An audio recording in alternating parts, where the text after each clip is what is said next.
Hadirin yang mulia, jadi ada orang yang sholat Pak, tapi tidak melaksanakan apa yang dikerjakan di dalam sholat, di dalam kehidupan sehari-hari.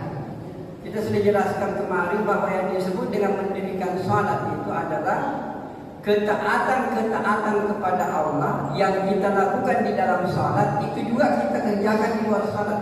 Itulah yang disebut dengan mendirikan sholat. Kalau mengerjakan sholat, ini yang kita lakukan mulai takbir sampai salam, itu kan mengerjakan sholat namanya. Tapi kalau mendirikan sholat, artinya ketaatan yang kita kerjakan di dalam sholat, itu kita harus wujudkan di luar sholat. Di dalam sholat kita tutup aurat, di luar sholat tutup aurat. Di dalam sholat mengingat Allah, di luar sholat harus mengingat Allah. Di dalam sholat menundukkan pandangan, maka di luar sholat juga menundukkan pandangan Pak. Coba bapak-bapak satu hari betul-betul tundukkan pandangan Pak. Jadi memang kalau terbuka ini mata, kadang-kadang memang kita susah Pak untuk menahan diri dari melihat sesuatu yang tidak bisa dilihat. Karena di mana-mana kita ini kan, di sekitar kita ini banyak perempuan yang buka aurat. Artinya kalau dia sudah pakai Pak jilbab, alhamdulillah. Tapi banyak masih belum pakai jilbab. Dan ini perlu menjadi perhatian. Kalau seorang suami atau seorang bapak membiarkan anaknya tidak menutup auratnya, maka dia akan bertanggung jawab dan tidak akhirat.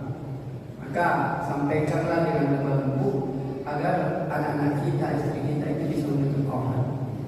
Jadi apa yang dikerjakan di dalam sholat itu juga yang dilakukan di dalam sholat. Nah, intinya hadirin yang mulia, saya menekankan sebenarnya ini kehidupan dan saya sudah pernah sampaikan, tapi ini kalau tidak ada kaitannya. Sekarang saya kumpulkan untuk ini subuh karena kita akan melihat secara umum.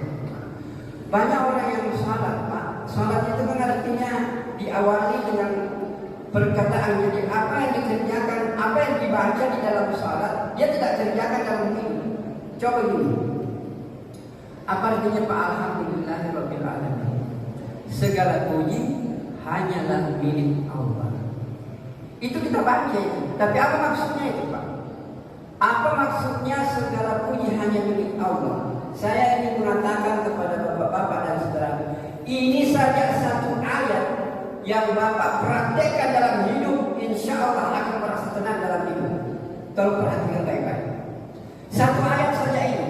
Alhamdulillahi Rabbil alamin.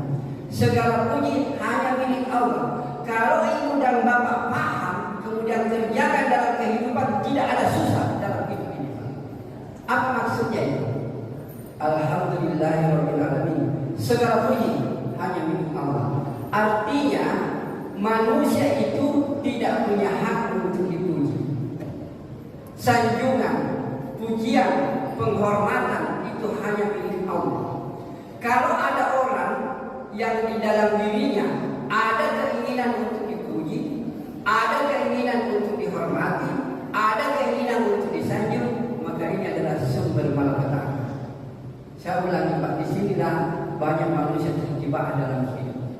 Anda bisa kaya, Anda bisa tinggi pangkat, Anda bisa terkenal, tapi jangan ada dalam diri kita keinginan untuk dihormati, keinginan untuk disanjung, keinginan untuk dipuji, karena ini biayanya mahal dan ini adalah sumber malapetaka. Hadirin yang mulia, mari saya kasih contoh. Bapak praktekkan, insya Allah tenang dalam hidup dan biayanya mudah Pak, murah biayanya. Kalau Bapak sudah mencabut dari dirinya keinginan untuk dihormati, keinginan untuk disanjung, keinginan untuk dipuji, sudah tidak ada di dalam diri kita Pak, enak menjalani hidup dan murah harganya.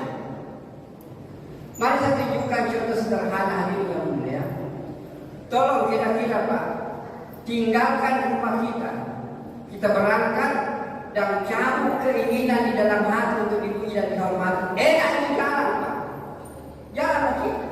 Saya meninggalkan rumah, saya tidak mau jadi dihormati, dipuji dan disanjung. Jalan saja. Ada yang hormat, alhamdulillah. Tidak ada yang hormat, tidak jadi masalah. Dan biayanya kita pakai apa adanya Pak, tidak memaksakan diri. Kita akan pakai sesuai dengan kemampuan. Coba bayangkan Pak, tanya bagi adik-adik, Dan kita kadang-kadang kenapa beli barang-barang yang mahal itu? Pasti ada keinginan, saya mau dihormati, saya mau disayangi.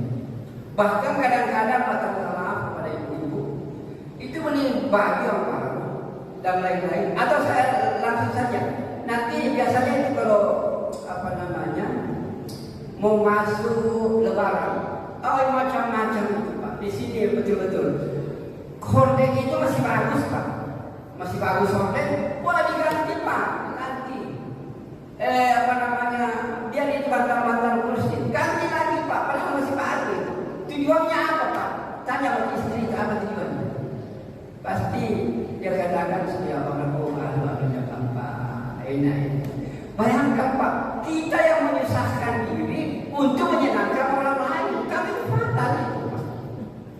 Dan bahkan ketika orang dulu, bagus sekali horden ini, dicat ini bagus. Dibilang itu memang bagus itu, tidak bercicik gitu. Apa Pak? Jadi kita menyenangkan orang, tapi kita yang susah.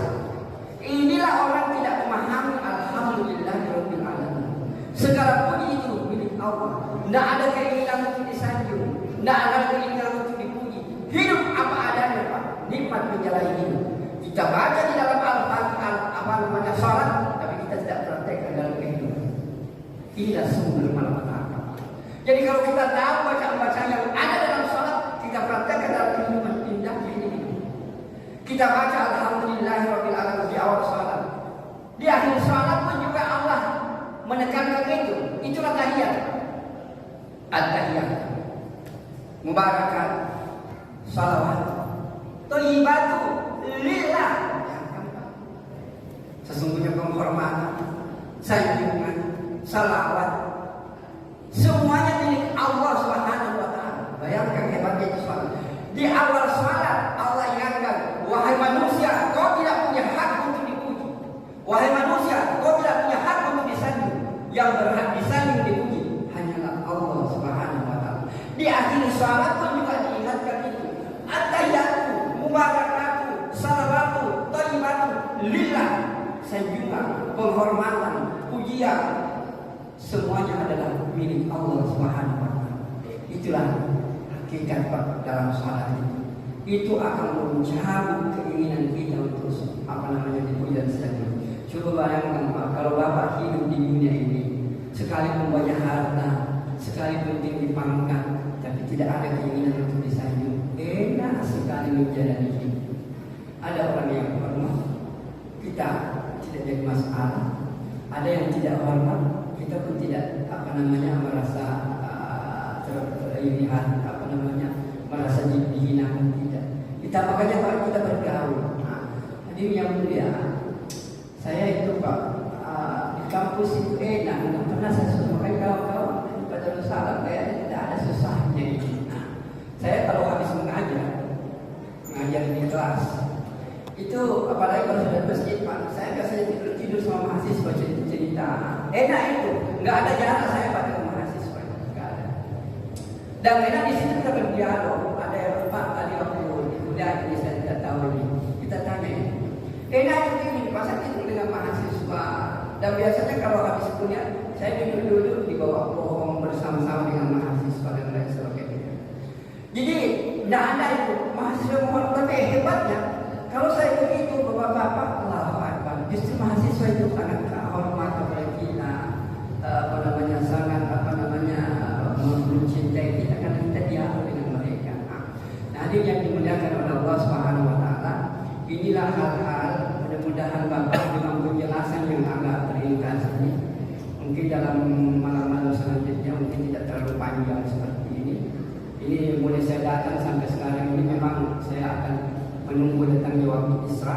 Mungkin kalau hari-hari yang lain tidak sepanjang ini, karena ini khususnya untuk salat pada subuh hari ini saya anggap sesuatu yang sangat luar biasa Pak penjelasannya. Mudah-mudahan ini Bapak bisa, sekali lagi saya minta tolong dibuka supaya Bapak bisa ikut dengan sempurna lagi. Buka di YouTube itu Pak, buka YouTube dan cari saja Darussalam Tajam. Nah, itu Bapak bisa lihat di situ Pak. Hadirin yang dimuliakan oleh Allah Subhanahu wa taala, Jadi dengan kita memahami ini salat seperti ini Pak, jadi mulai pembahasan apa dialognya antara kita dengan Allah dengan surah Al-Fatihah, kita memahami baca amat. Saya ingin betul-betul tekankan Pak, tolong betul-betul dihayati doa yang ada di dalam dua di antara sujud. Resapkan luar biasa Pak, Bapak akan merasakan kenikmatan itu. Dan ini betul-betul perhatian kalau salat wajib Pak agak susah itu karena kita imam kadang-kadang cepat karena banyak orang. Tapi coba kalau salat tahajud, salat duha, resapi itu kalau kita salat duha misalnya sebentar antara dua sujud itu betul-betul resapi. Allahumma ghfirli warhamni wajibni wa'fa'ni warzuqni wahdini wa'afini wa'afwani. Tahu artinya Pak? Enak itu salat. Itu doa. Doa satu jagat nih ada semua Pak di situ. Jadi doa yang ada di dalam antara dua sujud itu sudah satu jagat itu Pak. Semuanya ada di situ itu. Maka betul-betul perhatikan doa yang ada di antara dua sujud itu. Itulah doa yang mencakup seluruh apa yang kita inginkan kepada Allah Subhanahu wa taala. Maka hadirin yang dimuliakan oleh Allah Subhanahu wa taala, maka kalau ini yang kita kerjakan Pak, maka kita bisa khusyuk dalam salat, merasa nikmat dengan salat. Kita tahu artinya Al-Fatihah dialog dengan Allah, kita tahu artinya doa yang kita baca dalam dua sujud, dan kita tahu apa maksudnya tahiyat. Diawali dengan Alhamdulillah, bahwa kita ini makhluk tidak bisa dipuji, tidak mau dipuji dihormati.